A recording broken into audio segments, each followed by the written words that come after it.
La traduction de Cyril Amar. Famille Rabin, la sœur d'Yitzhak Rabin, Rachel, le Premier ministre Benjamin Netanyahou, le président de la Knesset Yuli Edelstein,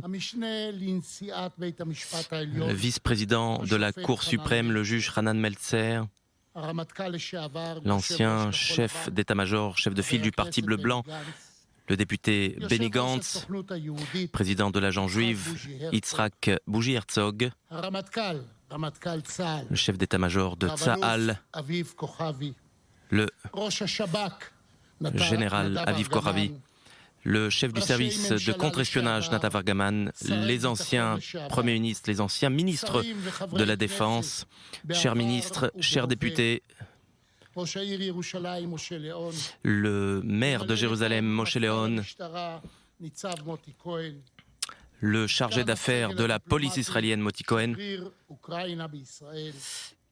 l'ambassadeur d'Ukraine en Israël, représentant du corps diplomatique étranger en Israël, chers élèves, chers membres de mouvements de jeunesse, chers tous. La stupeur avec laquelle a annoncé le porte-parole du gouvernement l'assassinat d'Yitzhak Rabin revient nous frapper chaque année pour un instant. Nous avons regardé vers le fossé de la haine, de la violence, qui sont les seuls à pouvoir détruire notre propre existence. Nous avons été, durant cet instant, tous solidaires de cette douleur. L'assassinat d'Yitzhak Rabin qui a bouleversé et qui a traumatisé la société israélienne. Cet acte abject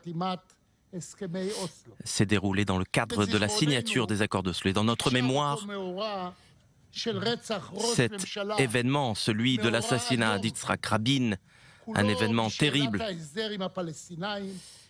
a été associé directement au clivage entre la droite et la gauche autour des accords d'Oslo. Le camp de la droite a eu le sentiment qu'il était visé. Le camp de la gauche, de son côté, s'est vu en victime de ces 3 coups de feu et a vu également le processus victime de cet assassinat. Aujourd'hui, 24 ans plus tard, il est peut-être temps de faire la distinction entre cet assassinat et nos opinions politiques. Et je voudrais nous interroger. Sommes-nous capables de le faire? La crainte d'un nouvel assassinat politique et l'espoir qu'un nouvel assassinat puisse être évité n'est pas le seul apanage d'un camp ou de l'autre. Tous ceux qui se souviennent de ce soir-là savent bien que l'on peut pleurer sur le sacrifice d'Isaac sans croire au processus qu'il tentait de promouvoir. Ne croyez pas les sottises de ceux qui, à la marge, vous diront le contraire. Ne croyez pas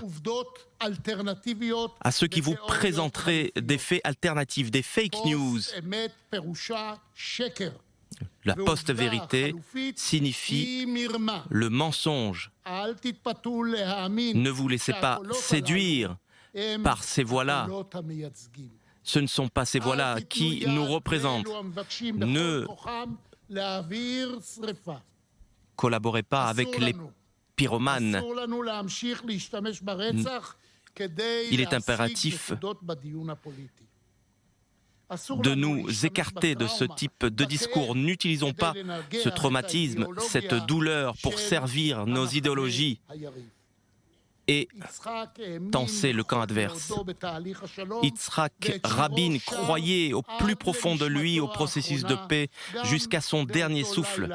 Oui, le soir même de son assassinat, du haut de la tribune sur la place des rois d'Israël. Je ne tente pas ici de distinguer entre l'homme et le processus qu'il tentait de promouvoir. Mais quand pourrons-nous enfin nous souvenir d'Yitzhak Rabin ensemble, dans l'unité, si nous ne parvenons pas à le faire, si nous ne parvenons pas à porter tous ensemble le deuil de cette violence politique,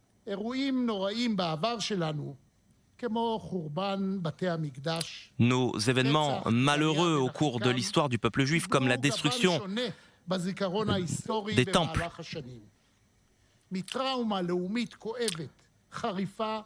se sont transformés en mémoire collective. Cette mémoire collective joue un rôle majeur dans la construction, dans l'édification de notre nation. Toute une génération n'a pas connu la vie d'Yitzhak Rabin et tente de s'y reconnecter grâce à la culture, grâce à l'art.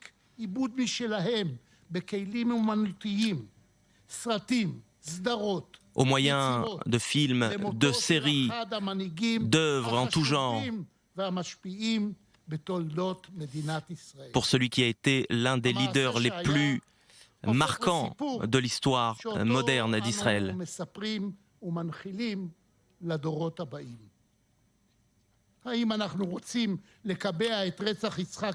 Voulons-nous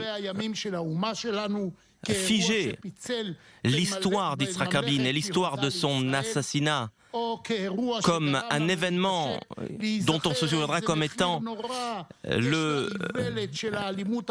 départ du clivage qui scinde le royaume de Judée au royaume d'Israël? Quel est donc le message que nos enfants entendent aujourd'hui? Serons-nous capables, en ce jour, en ce seul jour, une seule fois dans l'année, que la petite fille qui habite à Haïfa sera donc-il le même message qu'entend un enfant à Shfaram ou un enfant à Elkana? Cela semble surréaliste aujourd'hui, mais ce qu'il est, c'est que nous renoncions aujourd'hui, que nous baissions les bras. Ce renoncement, cette préférence pour ce qui nous semble le plus proche idéologiquement, qui nous pousse à rester figés dans notre propre camp idéologique, eh bien ce sont les graines de la haine, les graines du chaos que nous sèmerions. Aujourd'hui, c'est un jour de responsabilité basé sur une mémoire commune, la mémoire de l'assassinat et le souvenir du fossé sous nos pieds. Mesdames et messieurs, évidemment, il nous faut éduquer la génération qui n'a pas connu Yitzhak Rabin. Il faut l'éduquer pour qu'il se rappelle de l'héritage de celui qui a été le chef d'état-major, le combattant courageux, mais aussi celui qui a poursuivi et qui a recherché la paix. Cet héritage que Dalia, Yuval, ses enfants, et que Rachel, sa sœur, que ses enfants, ses petits-enfants et ses arrière-petits-enfants tentent de préserver.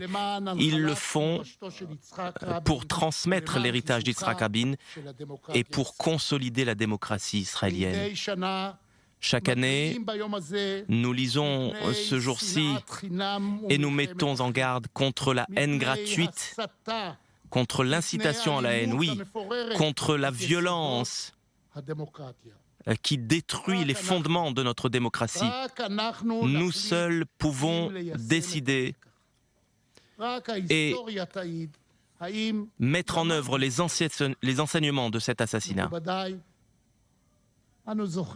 Nous nous souvenons et nous commémorons la mémoire de Léa Rabin, qui a toujours été aux côtés d'Yitzhak Rabin, car elle savait à quel point il était isolé.